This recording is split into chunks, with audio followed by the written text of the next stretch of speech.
দর্শক, mercantile bank ও Bengal commercial ব্যাংকের সহযোগিতায় আরটিভির মনের কথা অনুষ্ঠানে সবাইকে স্বাগত জানাচ্ছি। আমি নুসরাত সাবরিন চৌধুরী, পাওয়ার্ড বাই বেনিবুনন। আমাদের সমাজে প্রতিদিনই নানান ধরনের সামাজিক চ্যালেঞ্জের মুখোমুখি হতে হয়। দারিদ্রতা, পারিবারিক অস্থিরতা, বেকারত্ব, বৈষম্য, সহিংসতা কিংবা সামাজিক বিচ্ছিন্নতা, এসব সমস্যার প্রভাব শুধু ব্যক্তির জীবনে নয়, তার মানসিক স্বাস্থ্য, আবেগীয় সুরক্ষা এবং সার্বিক সুস্থতার উপর গভীর ছাপ ফেলে। সমাজের এই জটিল বাস্তবতায় ব্যক্তির মানসিক প্রতিক্রিয়া এবং মনোসামাজিক পুনর্বাসনের কার্যকর দৃষ্টিভঙ্গি নিয়েই আজকের আলোচনা অনুষ্ঠান আমরা সাজিয়েছি। আজকের অনুষ্ঠানের বিষয় সামাজিক সমস্যার মনোসামাজিক প্রভাব, ক্লিনিক্যাল সোশ্যাল ওয়ার্কারের ভূমিকা। আমাদের সাথে আছেন একজন সম্মানিত বিশেষজ্ঞ, অধ্যাপক ডক্টর এম শাহিন খান, ক্লিনিক্যাল সোশ্যাল ওয়ার্কার এবং অধ্যাপক, সমাজ কল্যাণ ও গবেষণা ইনস্টিটিউট, ঢাকা বিশ্ববিদ্যালয়। স্যার, আসসালামু আলাইকুম, কেমন আছেন? আসসালাম, আমি ভালো, আপনাকে ধন্যবাদ। পাশাপাশি আরটিভির জনপ্রিয় এই অনুষ্ঠান মনের কথার অগণিত দর্শক শ্রোতা যারা দেশের বাইরে থেকে দেখছেন, তাদের সকলকে শুভেচ্ছা। অনেক ধন্যবাদ স্যার, স্বাগত আজকে আপনাদের অনুষ্ঠানে।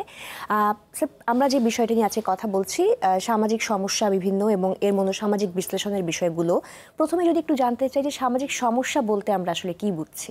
সামাজিক সমস্যা লক্ষ্য করুন, আপনি, আমি, আমাদের সেটের সাথে যারা আছেন সকলেই আমরা এই সামাজিক সমস্যার মধ্য দিয়ে যাচ্ছি। তো এটি হলো তাহলে এরকম একটি সমস্যা যে সমস্যা সমাজের অধিকাংশ মানুষকে ক্ষতিগ্রস্ত করে। এই মানুষগুলো এই সমস্যা মোকাবেলা করার জন্য ঐক্যবদ্ধভাবে এটি প্রচেষ্টা চালায়। যেমন আমাদের সমাজে দারিদ্র্য, অপরাধ, সাইবার অপরাধ, সহিংসতা, মাদকাসক্তি, নানাবিধ সামাজিক সমস্যা রয়েছে, যেগুলো মোকাবেলা করার জন্য আমরা লক্ষ্য করব যে সামাজিক পর্যায় থেকেই একটি প্রতিরোধ এটি গড়ে ওঠে। ধন্যবাদ স্যার। যদি আমরা গ্লোবাল পার্সপেক্টিভ এবং বাংলাদেশের প্রেক্ষাপটও দেখি, বাংলাদেশে সামাজিক সমস্যাগুলোর ধরন আসলে কেমন? বাংলাদেশের সামাজিক সমস্যার ধরন একটু আগেই আপনাকে আমি উল্লেখ করলাম যে সেটি হলো মাদকাসক্তি আমাদের বর্তমান সমাজে একটি গ্রোয়িং সামাজিক সমস্যা। পাশাপাশি আমরা যদি বলি অপরাধের কথা বলি, কিশোর অপরাধের কথা বলি, সাইবার অপরাধ কথা বলি, আমরা পারিবারিক ভাঙ্গনের কথা বলি, বেকারত্বের কথা বলি, এরকম নানা ধরনের সামাজিক সমস্যা রয়েছে যেটি আমাদের ব্যক্তি পর্যায়ে, সামাজিক পর্যায়ে আমাদেরকে প্রভাব বিস্তার করে, আমাদেরকে প্রভাবিত করে। একটা ব্যক্তির সামাজিক এবং মনস্তাত্ত্বিক জায়গা থেকে আসলে কী ধরনের প্রভাব বিস্তার করে? দারিদ্র্যের কথা বলি, যখন দারিদ্র্যের কষাঘাতে জর্জরিত একজন মানুষ, লক্ষ্য করবেন তার মধ্যে অর্থনৈতিক অনিশ্চয়তা দেখা দিবে, যার ফলে তার পারিবারিক পর্যায়ের একটি প্রভাব কিন্তু পড়বে। সো পারিবারিক পর্যায়ে তার সম্পর্কের ফাটল ধরবে, সন্তানের সাথে মায়ের সম্পর্ক খারাপ হবে, স্ত্রীর সাথে তার স্বামীর সম্পর্ক খারাপ হবে, পিতা পুত্রের সম্পর্ক খারাপ হবে। শুধুমাত্র পারিবারিক পর্যায়ে নয়, সমাজ পর্যায়েও বন্ধুদের সাথে দূরত্ব তৈরি হবে, মানসিক অস্থিরতা তৈরি হবে, এবং এটিও পরিবারের শিশু কিশোরদের মধ্যে এটি কিন্তু বিরূপ প্রভাব পড়বে এবং তারা মানসিকভাবে তারা সমস্যাগ্রস্ত হয়ে পড়বে। আমরা আরও যদি বলি যে সহিংসতার কথা বলি, আমরা যদি অপরাধের কথা বলি, এই অপরাধ যেটি সামাজিক সমস্যা আমাদের সোসাইটিতে আমরা এটি লক্ষ্য করি, এটিও আমাদের মনোসামাজিক জগতে বিরূপ প্রভাব ফেলে। এটি আমাদের সমাজকে আজকে নানাভাবে আমাদের প্রভাবিত করছে এবং সোশ্যাল প্রবলেম এবং আজকে যে মেন্টাল হেলথের কথা বলি, এখানেই এর বড় একটি সম্পর্ক এখানে লুকায়িত রয়েছে। জি, ধন্যবাদ স্যার। কোনো মানুষ আসলে সমাজের ঊর্ধ্বে নয়, সামাজিক সমস্যা অনেকগুলো আসলে মানসিক স্বাস্থ্যে বিভিন্ন জায়গায় প্রতিফলিত হচ্ছে। ক্লিনিক্যাল সোশ্যাল ওয়ার্কারের ভূমিকা এখানে আসলে কি রয়েছে? তো ডেফিনেটলি ক্লিনিক্যাল সোশ্যাল ওয়ার্কার তার কাজেই কিন্তু সমাজ এবং সমাজের মানুষদের নিয়ে তার কাজ। আমরা লক্ষ্য করি যে মেন্টাল হেলথের যে ইস্যু নিয়ে আমরা কথা বলছি, সেখানে একজন সাইকিয়াট্রিক ডক্টর তিনি কাজ করেন, সাইকোলজিস্ট কাজ করেন, বাট বড় একটি যে পার্ট সেটি হলো তার সোশিও কালচারাল আসপেক্ট কেমন, পারিবারিক পর্যায়ে তার সম্পর্কের ধরনটা কেমন। সো একজন মানুষ যখন সমস্যাগ্রস্ত হয়, সেই সমস্যার মূল যে পরিবার থেকে সমস্যা উৎপত্তি ঘটে, সেটি যদি আমরা অ্যাড্রেস না করে শুধুমাত্র তার মেডিকেশনের মাধ্যমে ক্লিনিক্যাল সাপোর্ট দিয়ে তাকে সুস্থ করার চেষ্টা করি, সেটি কিন্তু সম্ভব নয়। যে কারণে একজন ক্লিনিক্যাল সোশ্যাল ওয়ার্কার এর এখানে ভূমিকা রয়েছে। একজন ক্লিনিক্যাল সোশ্যাল ওয়ার্কার একজন সমস্যাগ্রস্ত ব্যক্তির তার সাইকোসোশ্যাল অ্যাসেসমেন্ট করেন। Clinical social worker should B a very good listener.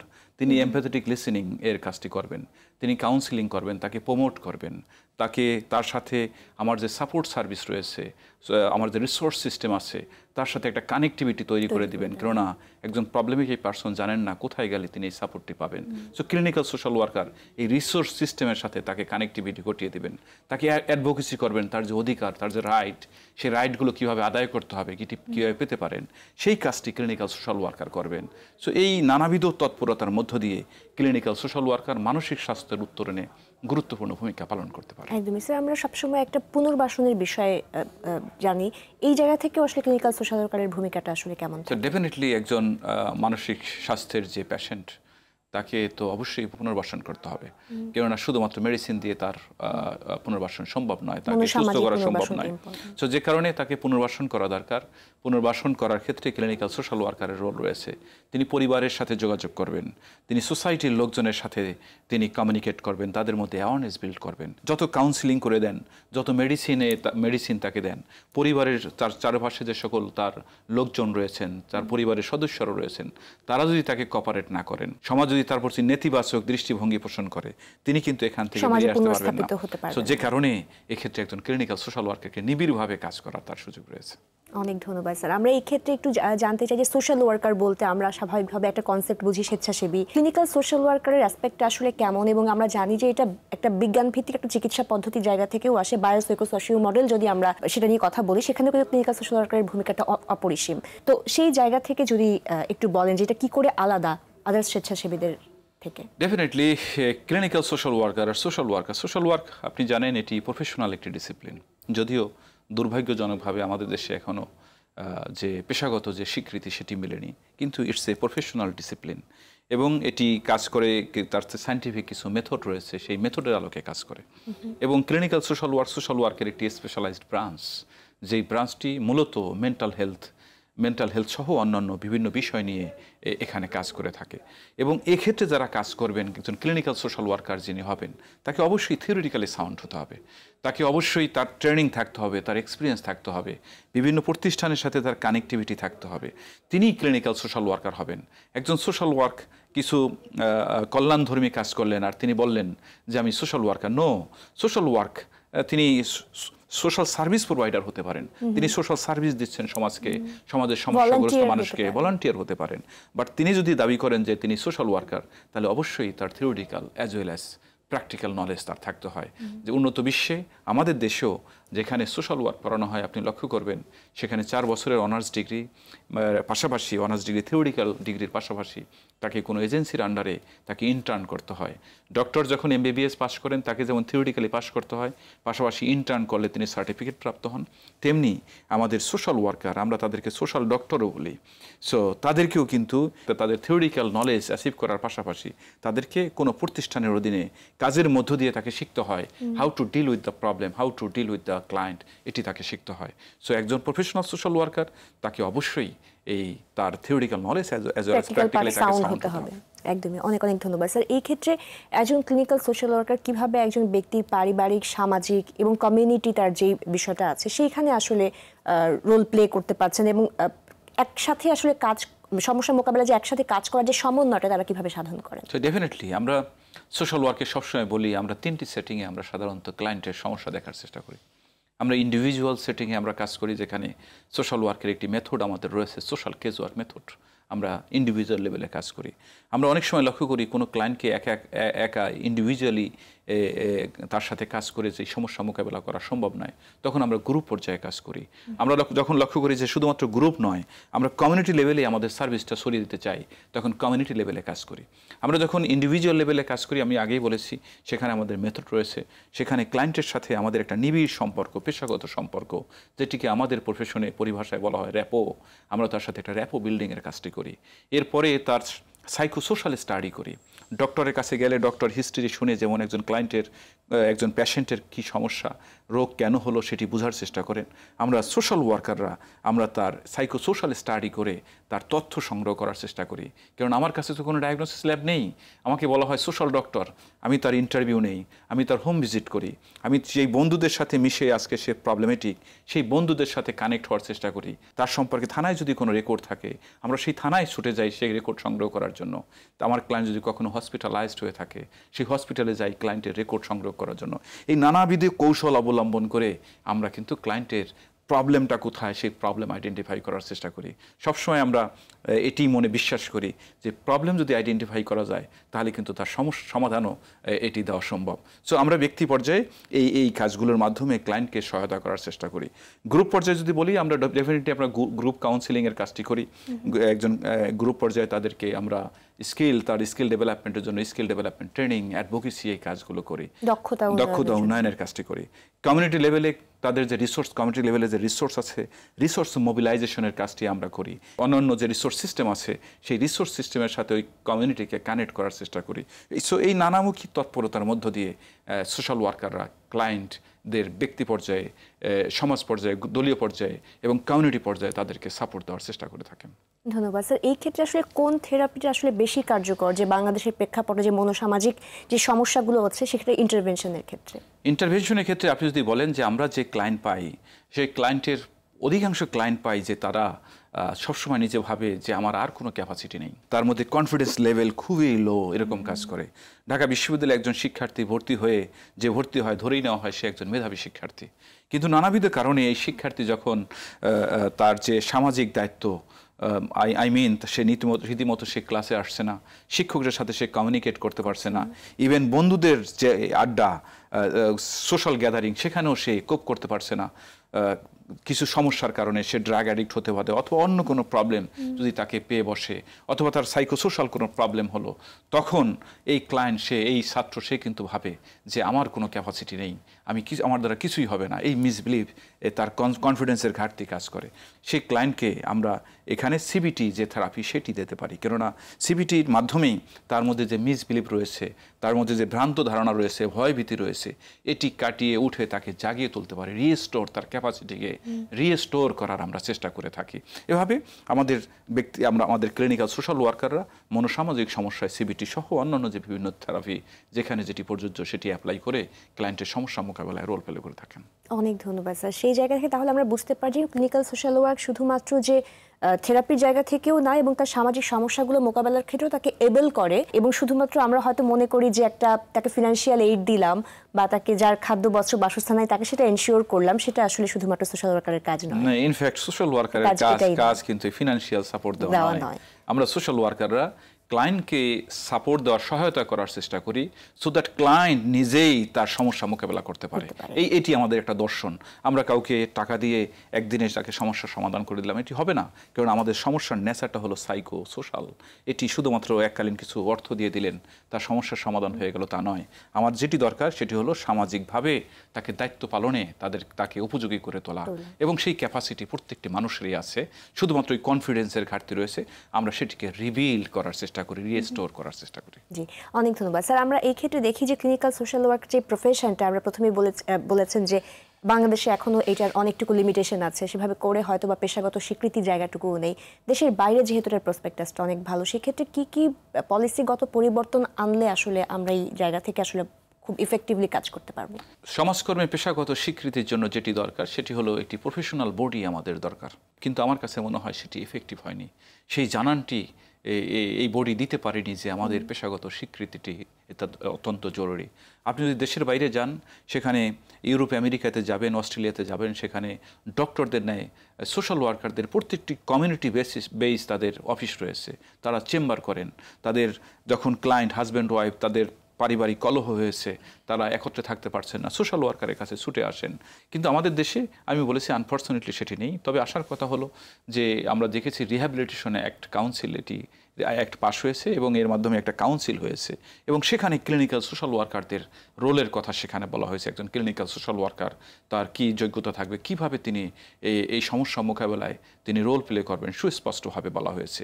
এই আইন এটি যদি বাস্তবায়নযোগ্য হয়, তখনই আপনি লক্ষ্য করবেন সোশ্যাল ওয়ার্কারের অত্যন্ত গুরুত্বপূর্ণ একটি ব্রাঞ্চ ক্লিনিক্যাল সোশ্যাল ওয়ার্ক, তারা কিন্তু সরাসরি ক্লায়েন্টের সমস্যা মোকাবেলায় তারা লাইসেন্সধারী, তারা পেশাগত স্বীকৃতি নিয়ে সেই কাজটি করতে সক্ষম হবেন। যদিও এখনও আমাদের অনেক গ্রাজুয়েট বিভিন্ন জায়গায় অত্যন্ত প্রশংসনীয়ভাবে তারা দায়িত্ব পালন করে যাচ্ছেন। ধন্যবাদ স্যার। এই ক্ষেত্রে একটু জানতে চাই যে এখন বাংলাদেশের প্রেক্ষাপটে আমরা দেখি সমাজে লিঙ্গভিত্তিক সহিংসতা এবং পারিবারিক ভাঙন এটা আসলে অনেকটুকুই বেশি। এই ক্ষেত্রে আরও কি ভূমিকা পালন করলে আমরা একসাথে এই বিষয়গুলোকে আসলে মোকাবেলা করতে পারি? যে কোনো সমস্যার মূল ভিকটিম আমরা যেটি লক্ষ্য করি সেটা হলো নারী এবং শিশুরাই সবসময় ভিকটিম বেশি হয়। সো আমাদের সামাজিক অস্থিরতা, পারিবারিক ভাঙ্গন, যে কোনো বিষয়ে বলি না কেন, এর মূল ভিকটিম যারা হন সেটা হলেন নারী।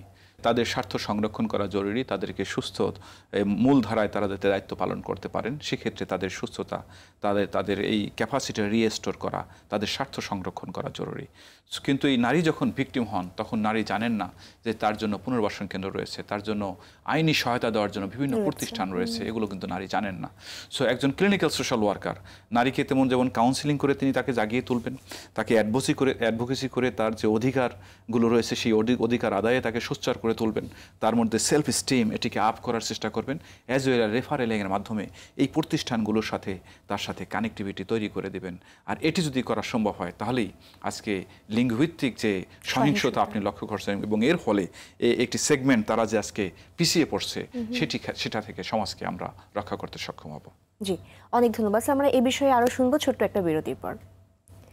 দর্শক, মার্কেন্টাইল ব্যাংক এবং বেঙ্গল কমার্শিয়াল ব্যাংকের সহযোগিতায় আপনারা দেখছেন মনের কথা অনুষ্ঠান। এই মুহূর্তে নিয়ে নিচ্ছি ছোট্ট একটি বিরতি, পাওয়ার্ড বাই বেনিবুনন। বিরতির পর আমরা গুরুত্বপূর্ণ এই বিষয়টি নিয়ে আরও আলোচনা করব। টিভির রিমোট হাতে না নিয়ে আর টিভির সাথেই থাকুন।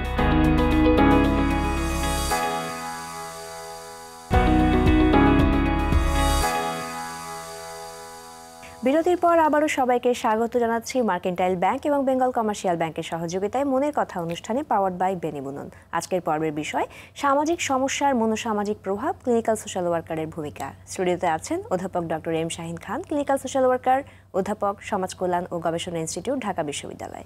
স্যার, আমরা যে বিষয়গুলো নিয়ে কথা বলছিলাম সেক্ষেত্রে আপনি আলোচনার ক্ষেত্রে একটা সময় বলেছেন যে কিশোর অপরাধ, আমরা এখন দেখছি কিশোর অপরাধ, সাইবার বুলিং, এই বিষয়গুলো অনেক বেশি বেড়ে গেছে। তো এটার প্রধান কারণ আসলে কি, মনোসামাজিক কারণগুলো আসলে কি বলে মনে করেন? লক্ষ্য করেন, কিশোর অপরাধ, এটি আপনি যথার্থই বলেছেন, আমাদের সমাজে কিশোর অপরাধ প্রবণতা ধীরে ধীরে বেড়ে যাচ্ছে। আমাকে মোটা দাগে বলতে বলেন, সেটি হলো আমাদের যে সামাজিক অস্থিরতা, এটি তো আমাদের সোসাইটিতে রয়েছে। আমরা অতীতে লক্ষ্য করেছি আমাদের যৌথ পারিবারিক একটি পরিবার ব্যবস্থা ছিল, যেখানে সকলে মিলে, চাচা চাচি, দাদা দাদি সকলে মিলে থাকতেন। সো বাচ্চাদের যে প্রপার সোশ্যালাইজেশন সেটি কিন্তু হতো।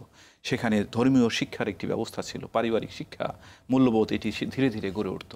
আজকে আমরা এই যান্ত্রিক যুগে বসবাস করছি, শহর জীবনে বসবাস করছি, সেখানে একক পরিবার। আমরা আমাদের বাচ্চাদের সেই কোয়ালিটি টাইম আমরা দিতে পারছি না আমাদের কাজের কারণে। সো বাসায় যখন থাকছি, সেখানে বাসায় বসেও আমরা কাজ করছি। আমাদের আরেকটা বড় সমস্যা হয়েছে, আমাদের প্রত্যেকের হাতে হাতে গ্যাজেট, বাচ্চারাও সেটি ব্যবহার করার সুযোগ পাচ্ছে। সো বাসায় থাকাই নয়, তার সাথে সে চমৎকার একটা ইন্টারেকশন থাকা দরকার, সেটি কিন্তু আমরা করতে অনেক সময় ব্যর্থ হচ্ছি, যার প্রভাব কিন্তু আজকে শিশু কিশোরদের মনে পড়ছে। আজকে শিশু কিশোর তারা আজকে নানাবিধ সামাজিক সমস্যার সাথে তারা জড়িয়ে পড়ছে। আজকে শিশু কিশোর শুধুমাত্র ড্রাগ অ্যাডিকশন নয়, তারা নানাবিধ অপরাধ কর্মকাণ্ডে জড়িয়ে পড়ছে, যে কিশোরকে চিন্তাই করা যায় না যে তার মধ্যে এই অপরাধ প্রবণতা, সাইবার ক্রাইমও এর মধ্যে একটা অন্যতম, এবং সাইবার ক্রাইম ডেফিনেটলি অন্যতম। কেননা আপনি যদি সোশ্যাল মিডিয়াতে ঢুকেন, সেখানে ভালোর পাশাপাশি এখানে অনেক কিছু খারাপ বিষয় নেওয়ার কিন্তু কেউ যদি নিতে চায়, সেই সুযোগটি আছে। সো এই নানাবিধ কারণে আজকে আমার শিশু কিশোররা তারা কিন্তু সমস্যাগ্রস্ত হয়ে পড়ছে। স্যার, এই যে সামাজিক যোগাযোগ মাধ্যমের কথা বলছেন, এর আসলে ইতিবাচক অনেক বিষয় তো আছে, কিন্তু নেতিবাচক বিষয়গুলো একইভাবে আমাদেরকে এফেক্ট করছে। এখান থেকে আসলে বের হওয়ার উপায়টা কি? ডেফিনেটলি সোশ্যাল মিডিয়া তো এটি তৈরি হয়েছে ডেফিনেটলি আমাদের সুবিধার জন্য, অনেক সুবিধা হয়েছে। চাইলেই আমি সোশ্যাল মিডিয়ার মাধ্যমেই আমি আপডেটেড নলেজ কোথায় কি হচ্ছে আমি এটি গ্যাদার করতে পারছি। সো সকলের সাথে দ্রুত আমি যোগাযোগ করতে পারছি। এখানে উদ্বিগ্নতার খবর আসছে, যেটা আমার মানসিক জগতে বা ভায়োলেন্স আসছে, সেটি আমাকে নানাভাবে, আমাকে তো করছেই, আমার শিশু কিশোরদেরও সেটি প্রভাবিত করছে। তো সেক্ষেত্রে আমাদের সুস্পষ্ট পরামর্শ হলো, সেটি হলো শিশু কিশোরদের ঘটনমূলক চিত্ত বিনোদনের সুযোগ তৈরি করে দেওয়া, যাতে তারা এই গ্যাজেটের উপর ডিপেন্ডেন্সি না হয়। অনেক ক্ষেত্রেই আমরা লক্ষ্য করি, আমরা বাবা মারা যখন একজন বাচ্চা আমাকে কোনো কিছু নিয়ে আমার কাছে আসছে, আমাকে বিরক্ত করছে, আমি একটা কাজ করছি, তাকে বলছি ঠিক আছে তুমি মোবাইলটি দেখো। সে মোবাইল নিয়ে ইন্টারনেটে ব্রাউজ করছে, স্ক্রল করছে। সো আমাদেরকে এই বিষয়ে আমাদের মধ্যে ব্যাপক, অভিভাবকদের মধ্যে ব্যাপক অ্যাওয়ারনেসটি জরুরি, যে শিশু কিশোরদের এখানে যতটুকু প্রয়োজন এর বেশি তারা যাতে এর অ্যাক্সেসটি না পায়, সেটি সেটি ক্ষেত্রে এটি অত্যন্ত জরুরি। অর্থাৎ প্রপার মনিটরিং মধ্যে রাখতে হবে, তাদেরকে প্রপার শিক্ষিত করে তুলতে হবে। ধর্মীয় নৈতিক শিক্ষা এটি বাড়ানো অত্যন্ত জরুরি। এই কাজগুলো যদি করতে পারি তাহলে আমরা আমাদের আগামী দিনের যে শিশু কিশোর দ্বারা আমাদের জাতিকে নেতৃত্ব দেবে বলি তাদেরকে আমরা সঠিকভাবে গড়ে তুলতে পারবো। একদমই তাই। অনেক অনেক ধন্যবাদ স্যার। এই যে ধর্মীয় এবং নৈতিক শিক্ষার বিষয়টা আসলো, যে শিক্ষা প্রতিষ্ঠানে ছোটবেলা থেকে আমরা আগে দেখতাম যে মূল্যবোধের চর্চা, ধর্মীয় এবং নৈতিকতা, এই চর্চাগুলো, আদব শিক্ষা, এগুলো অনেকটুকু ছিল। এখন সময়ের সঙ্গে সঙ্গে আমরা সারাক্ষণ শুধু একটা রেজাল্ট ওরিয়েন্টেড প্রজন্মকে আসলে পাচ্ছি। সবসময় হচ্ছে কিভাবে GPA 5 পাবো, সেই বিষয়টাতে আসলে খুব ড্রিভেন। শিক্ষা প্রতিষ্ঠানের ভূমিকা আসলে কেমন হওয়া উচিত একটা মানবিকতা, মূল্যবোধের চর্চাগুলোতে? চমৎকারভাবে আপনি বলেছেন, শিশু কিশোরের সুন্দরভাবে গড়ে ওঠার ক্ষেত্রে পরিবার তো আমরা বলবো ডেফিনেটলি প্রথম একটি গুরুত্বপূর্ণ প্রতিষ্ঠান, কিন্তু এরপরেই যে প্রতিষ্ঠান সবচেয়ে গুরুত্বপূর্ণ ভূমিকা পালন সেটি হলো স্কুল, তার বিদ্যালয়। সো কিন্তু আজকে আমরা লক্ষ্য করব আমাদের বাচ্চাদের যে স্কুলে যে কারিকুলাম পড়ানো হয়, যে সিলেবাস, যে কারিকুলামের মধ্যে তারা রয়েছে, সেই আগের সেই নীতিকথা, সেই চর্চাটি কিন্তু এখন আর নেই। আপনি যথার্থই বলেছিলেন, আজকে আমরা অভিভাবকরা বাচ্চারা কীভাবে CGPA 5 গোল্ডেন 5 পাবে সেদিকে ছুটছি। সো ছোটবেলায় আমরা যে সুন্দর সুন্দর নীতিকথা আমরা মুখস্থ করেছি, যেটি পরবর্তীতে গল্পের মাধ্যমে আমরা শিখেছি যে সদা সত্য কথা বলিবে, এই যে এটি তখন মনে হয়েছে যে এটি আমরা কেন পড়ছি, কিন্তু এখন দেখছি যে হ্যাঁ, এটাই তো আমার মূল্যবোধ করে দিয়েছে, যে শিখে আসছি সদা সত্য কথা বলতে হবে, মিথ্যা বলা যাবে না। সো আমাদের সেই পাঠ্যক্রমের যথেষ্ট ত্রুটি রয়েছে। যারা এক্ষেত্রে কাজ করেন আমার মনে হয় এটি নিয়ে গবেষণা করে আমার পাঠ্যক্রমকে ঢেলে সাজানো দরকার। কেননা এই বিদ্যালয়ই হলো আসলে শিশু কিশোরদের গড়ে তোলার একটা মূল প্রতিষ্ঠান। সেই প্রতিষ্ঠানের সেই পাঠ্যক্রমে যদি কোনো ভুল থাকে তাহলে তো সেখানে ফল্টি এডুকেশন হবে, সেখানে গ্রোন আপ ভুল হবে, সেখানে ডেভিয়েন্ট বিহেভিয়ার এটা তো চলেই আসতে পারে। সো এক্ষেত্রে আমাদের অত্যন্ত জরুরি এক্ষেত্রে কাজ করার সুযোগ রয়েছে। আর শিক্ষকদের অবশ্যই, শিক্ষকরা এখন নানাবিধ আগের মতো সেই আমরা যখন ছোটোবেলা স্কুলে পড়েছি, শিক্ষকরা আমাদের যেভাবে নিবিড় পরিচর্যার আওতায় রাখতেন, সো স্কুলের বাইরেও খোঁজখবর রাখতেন ছাত্র কী করে, আমাদের শিক্ষকরা কিন্তু সেটি কাজটা এখন করতে পারেন না, নানাবিধ তাদের চ্যালেঞ্জের কারণে, জটিলতার কারণে। সো তাদেরকেও আরও শিক্ষার্থীদের প্রতি আরও বেশি মনোযোগী হওয়া অত্যন্ত জরুরি। জি, অনেক ধন্যবাদ স্যার। এই ক্ষেত্রে আসলে প্রশিক্ষণের ভূমিকাটা আসলে কতটা গুরুত্বপূর্ণ? কারণ শিক্ষার্থীরা তো এখন অনেক ধরনের, আমরা খুব অল্প সময় থেকে দেখি তার ডিপ্রেশন, অ্যাংজাইটি এবং আত্মহত্যা প্রবণতা, এই বিষয়গুলো কিন্তু শিক্ষার্থীদের মধ্যে এখন অনেক বেশি বিরাজমান। শিক্ষকরা কিভাবে এটা আসলে অ্যাড্রেস করতে পারেন? সো শিক্ষকদের অবশ্যই, একজন শিক্ষক তখনই ভালো শিক্ষক হবেন যখন তার মধ্যে এই ট্রেনিংটি থাকবে। সো আজকের ছাত্র পাশ করেই তো তিনি শিক্ষক হন, তিনি হয়তো তার লেখাপড়ায় অত্যন্ত ভালো, কিভাবে টিচিং দিতে হবে, এবং টিচিং দেওয়া তো শুধুমাত্র ক্লাসরুম টিচিং নয়, এর সাথে অ্যাসোসিয়েটেড অনেক বিষয় রয়েছে। শিক্ষার্থীদের কিভাবে ডিল করতে হবে, কিভাবে শিক্ষার্থীদের ক্লাসের বাইরে, ক্লাসের ফাঁকে তাদেরকে সময় দিয়ে কাউন্সিলিং করে শিক্ষার্থীদের সঠিক ধারায় তাকে পরিচালিত করতে হবে, সে বিষয়ে অনেক শিক্ষকদের অনেক শিক্ষা প্রতিষ্ঠানে সেই প্রপার ট্রেনিংয়ের ব্যবস্থা কিন্তু নেই। ঢাকা বিশ্ববিদ্যালয়ে একসময় আমরা লক্ষ্য করেছি যে শিক্ষকদের কোনো ধরনের ট্রেনিংয়ের ব্যবস্থা হতো না। আজকের শিক্ষার্থী মাস্টার্স পাস করে সিলেকশন হয়েছে, শিক্ষক ক্লাসরুমে চলে যাচ্ছে, কিন্তু তাকে কোনো ট্রেনিং দেওয়া হয়নি যে কিভাবে ক্লাসে শিক্ষার্থীকে পড়ানো হবে। ওই যে শিক্ষক পড়িয়েছেন ওরকম একটা ধারণা থেকেই তিনি পড়াচ্ছেন। সো এখন কিন্তু আমরা লক্ষ্য করছি পাবলিক ইউনিভার্সিটিগুলো, প্রাইভেট ইউনিভার্সিটিগুলো এদিকে খুব গুরুত্ব দিচ্ছে। সো তাকে ট্রেনিং দেওয়া দরকার, এবং তার যে মিনিমাম, তার যে প্রাপ্তি অধিকারের জায়গাটি, সেটি এনশিওর করা দরকার। এগুলো এনশিওর না করে যদি বলি শিক্ষকের দায়িত্ব তিনি পালন করছেন না, তাহলে সেটি একদম, এবং সেটা শিক্ষার মানের উপরও যথেষ্ট প্রভাব পড়বে। অনেক ধন্যবাদ স্যার। আমরা সমাজের অনেক বাস্তবতাগুলো আসলে জানলাম। নীতি নির্ধারণী জায়গা থেকে যদি আবার একটু আসি, যে ক্লিনিক্যাল সোশ্যাল ওয়ার্কারের গুরুত্ব প্রতিষ্ঠার জন্য কি ধরনের উদ্যোগ প্রয়োজন বলে মনে করেন? ডেফিনেটলি আমরা বলেছি যে এটি জনগণের মধ্যে একটি অ্যাওয়ারনেস তৈরি করা দরকার। মানুষের জানা দরকার যে ক্লিনিক্যাল সোশ্যাল ওয়ার্কাররা এখানে খুবই ইফেক্টিভ রোল প্লে করতে পারেন। আমাদের ক্লিনিক্যাল সোশ্যাল ওয়ার্কারদের ফিল্ড পর্যায়ে কাজ করার কিন্তু অনেক চ্যালেঞ্জ আছে। আপনি যখন কোনো হসপিটালে কাজ করতে যাবেন, অনেক ডক্টর তিনি বুঝেন না, তিনি বুঝতে চান না যে ক্লিনিক্যাল সোশ্যাল ওয়ার্কারের রোলটা আসলে কি। সো আমরা তো স্বীকার করি যে যিনি ডক্টর তিনি মূল দায়িত্বটি তিনি পালন করবেন, কিন্তু এর যে ব্যাকগ্রাউন্ড, যে রোল একজন ক্লিনিক্যাল সোশ্যাল ওয়ার্কারের, তার পারিবারিক সামাজিক এবং তার যে কালচারাল অ্যাসপেক্ট, সেক্ষেত্রে একজন ক্লিনিক্যাল সোশ্যাল ওয়ার্কার ডায়াগনোসিস করে কিন্তু আসলে বলতে পারবেন যে আসলে মূল সমস্যাটা কোথায় এবং এটি বের করে দিতে পারবেন। অ্যাজ ওয়েল অ্যাজ এর সাথে তার সাথে একজন ক্লায়েন্টের সাথে অ্যাসোসিয়েটেড যে সকল ব্যক্তিবর্গ রয়েছে তাদের সাপোর্টটি এখানে তো জরুরি। সো আমার ক্লায়েন্ট তিনি অসুস্থ, একজন মানসিক রোগী, একজন ড্রাগ অ্যাডিক্ট, আপনি হয়তো তাকে মেডিসিন দিয়ে তাকে কিওর করলেন, কিন্তু তাকে সুস্থ রাখার জন্য তার যে পিতামাতা, তার যে অভিভাবক, তার যে পাড়া প্রতিবেশী, এদের কি প্রত্যেককে কি আপনি মেডিসিন দিবেন? নো, মেডিসিন দিলে তো হবে না, তাদের সহযোগিতা দরকার, তাদেরকে কাউন্সিলিং দরকার। সেই কাজটি কে করবেন? সেই কাজটি ক্লিনিক্যাল সোশ্যাল ওয়ার্কারকে দিয়েই করাতে হবে। সে এটি যদি এই সমন্বয়টি আমাদের যদি সাধন করতে পারি, তাহলে ক্লিনিক্যাল সোশ্যাল ওয়ার্কার এটি গুরুত্ব এটি বোঝা যাবে। আর পাশাপাশি অবশ্যই যারা নীতি নির্ধারক রয়েছেন, এখানে নতুন নতুন পলিসি এখানে ফর্মুলেট করা দরকার, নতুন গবেষণা করা দরকার, এবং তার এই ফাইন্ডিংসের বেসিসে এখানে ক্লিনিক্যাল সোশ্যাল ওয়ার্ক এটির কাজের ব্যাপ্তি বাড়ানোর জন্য নতুন কর্মসূচি প্রণয়ন করাটি অত্যন্ত জরুরি। আপনি জেনে খুশি হবেন, ইতিমধ্যে কিন্তু কলেজগুলো, স্কুলগুলোতে সাইকোসোশ্যাল কাউন্সিলর এই পোস্ট ক্রিয়েট হচ্ছে, সেখানে এটি নিয়োগ হচ্ছে। সকলের মধ্যেই এই অনুভূতি এটি কিন্তু আসছে, এই নেটটি আসছে। আপনি ইংলিশ মিডিয়াম স্কুলগুলোতে যাবেন, প্রত্যেক ইংলিশ মিডিয়াম স্কুলে সেখানে কিন্তু সাইকোসোশ্যাল কাউন্সিলর এখন নিয়োগ দেওয়া হয়, এবং এখন বাংলা মিডিয়াম সরকারি বেসরকারি পর্যায়ে এই কাজগুলো কিন্তু শুরু হয়েছে। কিন্তু এর ব্যাপক প্রসার দরকার, এবং এর মধ্য দিয়েই আমরা আমাদের শিশু কিশোরদের আমরা সুন্দর রাখতে আমরা সক্ষম হব, তাদের মানসিক। এবং স্যার, যে মানসিক স্বাস্থ্য সেবার ক্ষেত্রে সাইকিয়াট্রিস্ট, সাইকোলজিস্ট এবং ক্লিনিক্যাল সোশ্যাল ওয়ার্কার এই তিন পেশার মধ্যে সমন্বয় সাধনটা অনেক বেশি জরুরি। অনেক জরুরি। আপনি তিনটি বলছেন, clinical social worker, psychologist and psychiatrist. Definitely সাইকিয়াট্রিস্টের কাজ আমরা একটু আগেই শুনেছি যে তিনি মূল ক্লিনিক্যাল পার্টে তিনি রোল প্লে করে থাকেন। একজন সাইকোলজিস্ট তিনি ব্যক্তিত্বের ধরন কেমন, এখানে কোনো প্রবলেম আছে কিনা, আচরণগত কি সমস্যা রয়েছে সেটি দেখার চেষ্টা করেন। আর একজন ক্লিনিক্যাল সোশ্যাল ওয়ার্কার, আমি আগেই বলেছি, তার পারিবারিক, সামাজিক, কালচারাল অ্যাসপেক্ট কি, এক্ষেত্রে কি প্রবলেম রয়েছে, সেই প্রবলেমগুলো আইডেন্টিফাই করে ক্লায়েন্টকে কিভাবে সাপোর্ট দেওয়া যায় সেই কাজটি করেন। সো এই কারণে এই তিন পেশার যে ব্যক্তিবর্গ রয়েছে তাদের মধ্যে সমন্বয়টি জরুরি। তাদের মধ্যে টাই যত বেশি জোরালো হবে, ততই এই সার্ভিসকে আমরা ছড়িয়ে দিতে পারবো। মনে রাখা দরকার, বাংলাদেশের মতো এত বড় দেশে যেখানে এত সংখ্যক লোকের বসবাস, সেখানে কিন্তু এই মানসিক স্বাস্থ্য সেবা দেওয়ার লোকজন খুবই কম, প্রফেশনাল লোকের সংখ্যা খুবই কম। তো স্বাভাবিকভাবেই এখানে ক্লিনিক্যাল সোশ্যাল ওয়ার্কাররা যদি এখানে রোল প্লে করেন, তাহলে এই কাজের গতি বাড়বে, এই কাজ এবং বেনিফিশিয়ারি সংখ্যা আমরা বাড়াতে আমরা সক্ষম হব। নিঃসন্দেহে তাই। এবং সেই জায়গা থেকে আসলে আমাদের মানসিক স্বাস্থ্য নিয়ে যে বাজেট আমরা দেখেছি, সেটাও আসলে অনেকটুকু নগণ্য, এবং আশা করছি সরকারও এই বিষয়ে আরও অনেক আন্তরিক হবেন।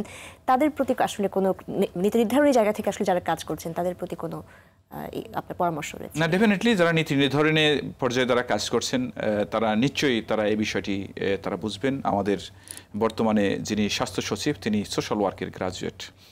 সো তিনি দেখছি, আমি বিভিন্ন সময় তার সাথে কথা বলে দেখেছি, তার চমৎকার একটি, যেহেতু তিনি সোশ্যাল ওয়ার্ক গ্রাজুয়েট, তিনি জানেন সোশ্যাল ওয়ার্কারদের কী রোল স্বাস্থ্য সেবার ক্ষেত্রে, বিশেষ করে মেন্টাল হেলথ সার্ভিসের ক্ষেত্রে কী রোল প্লে করতে পারেন। সো আমরা লক্ষ্য করছি বর্তমান যারা দায়িত্বে রয়েছেন, নীতি নির্ধারণী পর্যায়ে রয়েছেন, তারা কিন্তু এই বিষয়গুলো নিয়ে ভাবছেন যে কীভাবে এই ক্লিনিক্যাল সোশ্যাল ওয়ার্কারদের রোলকে আরও ইফেক্টিভ করা যায়, কিভাবে তাদের দায়িত্বকে আরও প্রসারিত করা যায়, তাদেরকে ইনক্লুড করা যায়। সো সেই বিষয়গুলো নিয়ে কাজ হচ্ছে। সো অবশ্যই নীতি নির্ধারণী পর্যায়ে যারা রয়েছেন তারা এটি নিয়ে ভাববেন, এবং তাদের ভাবনাটা যত বেশি এটি দৃশ্যমান হবে, ততই আমাদের এক্ষেত্রে কাজের গতি আরও সুন্দর হবে। জি, অনেক ধন্যবাদ স্যার। আমরা অনুষ্ঠানের একেবারে শেষ পর্যায়ে চলে এসেছি। একটু যদি জানতে চাই, যে আমরা জানি যে মানসিক স্বাস্থ্য নিয়ে সচেতনতা দিন দিন আরও বাড়ছে, কিন্তু আমরা এখনও অনেকটুকু পিছিয়ে আছি, যখন আমরা আসলে একজন স্পেশালিস্টের কাছে আমরা যেতে চাই না, বা হয়তো বা এই বিষয়টা নিয়ে কথা বলতে এখনও আমাদের মাঝে ট্যাবু কাজ করে। আর কোন কোন জায়গায় সচেতনতা তৈরির ক্ষেত্রে কি ভূমিকা পালন করা যেতে পারে বলে মনে করেন? তো ডেফিনেটলি এটি ভালো প্রশ্ন। এখনও মেন্টাল হেলথ বা মানসিক স্বাস্থ্য নিয়ে যখন আমরা কথা বলতে যাই, মানসিক স্বাস্থ্য বা এই বিষয় নিয়ে যখন কথা বলি, তখন এটিকে মানসিক স্বাস্থ্য না বলে এটি পাগল বা নানাবিধ ভাষা তারা এখানে ব্যবহার করে থাকেন। যে কারণে ব্যক্তি পর্যায়ে, সমাজ পর্যায়ে আমরা লক্ষ্য করব, মানুষ কিন্তু মন খুলে তাদের সমস্যার কথা এটি জানাতে চান না, জানাতে পারেন, এবং তাকে ভালনারেবল মনে করা হয়। সমাজ একটা নেতিবাচক দৃষ্টিভঙ্গি তার সম্পর্কে পোষণ করে। যে কারণে ব্যক্তি পর্যায়ে, সমাজ পর্যায়ে আমরা লক্ষ্য করি, এটি তারা প্রত্যেকেই কিন্তু নিজেকে লুকিয়ে রাখার চেষ্টা করেন। এটি লুকানোর বিষয় নয়। আমরা যখন শারীরিকভাবে অসুস্থ হই আমরা ডক্টরের কাছে গিয়ে বলি যে আমার কী প্রবলেম আমরা ফেস করছি। সো ডক্টর সেখানে তার প্রেসক্রিপশন করেন, মেডিসিন দেন, আমরা সুস্থ হই। কিন্তু মানসিক ডক্টরের কাছে যখন আমরা যাই তখন লোকজন যদি আমাদের প্রতি এরকম দৃষ্টিভঙ্গি রাখে, এটি তো একটি স্বাস্থ্যের একটি অংশ, মানসিক স্বাস্থ্য। সো সেটি যখন কথা বলি তখন যদি এরকম দৃষ্টিভঙ্গি পোষণ করে তো স্বাভাবিকভাবেই এটি যারা ক্ষতিগ্রস্ত, যারা এফেক্টেড, তাদের মধ্যে এক ধরনের ব্যারিয়ার কাজ করে কথা বলার ক্ষেত্রে। এজন্য আমি যেটি মনে করি সেটি হলো ব্যাপক ভিত্তিক সামাজিক পর্যায়ে একটি অ্যাওয়ারনেস তৈরি করা দরকার যে মানসিক স্বাস্থ্যেরই একটি গুরুত্বপূর্ণ পার্ট। সো স্বাভাবিকভাবেই মানসিকভাবে যদি কেউ অসুস্থ হয় তার জন্য সেবার ব্যবস্থা রয়েছে, সেখানে সাইকিয়াট্রিক ডক্টরও রয়েছেন, সাইকোলজিস্ট রয়েছেন, ক্লিনিক্যাল সোশ্যাল ওয়ার্কার রয়েছেন, তাদের জন্য ট্রিটমেন্টের ব্যবস্থা রয়েছে, তাদের রিহ্যাবিলিটেশনের ব্যবস্থা রয়েছে। সো এই দৃষ্টিভঙ্গি, এই অ্যাওয়ারনেস, এটি আমাদের ডেভেলপ করা জরুরি এবং এটি যদি ডেভেলপ করতে পারি তাহলে আপনি যে ব্যারিয়ারের কথা বলছেন সেখান থেকে আমার সমাজ বেরিয়ে আসবে। নিঃসন্দেহে তাই, এবং আমরাও সেই আশাই রাখছি। তরুণ সমাজকর্মী ও শিক্ষার্থীদের জন্য যদি কোনো আপনি বার্তা দিতে চান যারা ভবিষ্যতে ক্লিনিক্যাল সোশ্যাল ওয়ার্ক পেশায় আসতে চান? ডেফিনেটলি আগেই বলেছি বাংলাদেশে ক্লিনিক্যাল সোশ্যাল ওয়ার্কার যারা হবেন তাদের কাজ করার স্কোপ অনেক, কেননা মানসিক স্বাস্থ্য সেবার ক্ষেত্রে রিসোর্স পার্সন কিন্তু খুব কম। আপনি কোনো কাজের জন্য কোনো রিসোর্স পার্সন খুঁজবেন, আপনি কিন্তু খুব বেশি খুঁজে পাবেন না। এই অবস্থায় তরুণ যারা রয়েছেন তাদেরকে অবশ্যই আহ্বান থাকবে তারা যাতে ক্লিনিক্যাল সোশ্যাল ওয়ার্ক তারা হতে চান তারা আসতে পারেন। এক্ষেত্রে যেটি রয়েছে ঢাকা বিশ্ববিদ্যালয়ে আমাদের 3 সেমিস্টারের clinical social work masters programme রয়েছে। এখানে সোশ্যাল ওয়ার্কের যেমন ডিগ্রি রয়েছে তেমনি ক্লিনিক্যাল সোশ্যাল ওয়ার্কারের মাস্টার্স প্রোগ্রাম রয়েছে। সো আমি তরুণদের জন্য বলবো যে এ ধরনের প্রোগ্রামে তারা পার্টিসিপেট করবে, তারা ট্রেনিং নিয়ে তাদের স্কিল ডেভেলপ করবে। তারা যারা এই মেন্টাল হেলথ ফিল্ডে যারা যে সকল প্রফেশনালরা দায়িত্ব পালন করেন তাদের সাথে কানেক্টিভিটি বাড়াবে, বিভিন্ন প্রতিষ্ঠানের সাথে তাদের যোগাযোগ বাড়বে। সো এই কাজগুলো যদি তারা করেন তাহলেই তারা এই ক্লিনিক্যাল সোশ্যাল ওয়ার্ক ক্ষেত্রে তাদের ভূমিকা রাখার তারা যোগ্য হয়ে উঠবেন এবং এখানে তারা ইতিবাচক ভূমিকা পালন করে দেশের এই সেক্টরে তারা তাৎপর্যপূর্ণ ভূমিকা রাখতে তারা সক্ষম হবেন। অনেক অনেক ধন্যবাদ স্যার। আশা করছি আজকের অনুষ্ঠান থেকে দর্শকরা অনেক বেশি উপকৃত হয়েছেন, আমরাও অনেক কিছু জানতে পেরেছি। খুব ভালো থাকবেন এবং আপনার মূল্যবান সময়ের জন্য আবারও ধন্যবাদ। আপনাকে অনেক ধন্যবাদ। দর্শক, আজকের আলোচনা থেকে আমরা বুঝতে পারলাম সামাজিক সমস্যা শুধু অর্থনৈতিক বা কাঠামোগত ক্ষেত্রেই না, এটি মানুষের আবেগ, আচরণ, চিন্তা ও সম্পর্কের উপর গভীরভাবে প্রভাব ফেলে। এই জটিলতার মাঝে কাউন্সেলিং এবং সঠিক পুনর্বাসনের মাধ্যমে মানুষের জীবনে আলো ফিরিয়ে দিতে ক্লিনিক্যাল সোশ্যাল ওয়ার্কের ভূমিকা অপরিসীম। আমরা বিশ্বাস করি সহানুভূতি, পেশাদার দক্ষতা এবং মানবিক মূল্যবোধের সমন্বয়ে গড়ে ওঠা এই গুরুত্বপূর্ণ পেশা ভবিষ্যতে মানসিক স্বাস্থ্যসেবা ও সমাজ কল্যাণে আরও শক্তিশালী ভূমিকা রাখবে এবং আমাদের সমাজে আশার নতুন দিগন্ত তৈরি করবে। আজকের মতো বিদায় নিচ্ছি মার্কেন্টাইল ব্যাংক এবং বেঙ্গল কমার্শিয়াল ব্যাংক নিবেদিত আরটিভির মনের কথা অনুষ্ঠান থেকে, পাওয়ার্ড বাই বেনিবুনন। সবাই ভালো থাকুন, সুস্থ থাকুন, দেশকে ভালোবাসুন আর অবশ্যই নিজেকে মাদক মুক্ত রাখুন।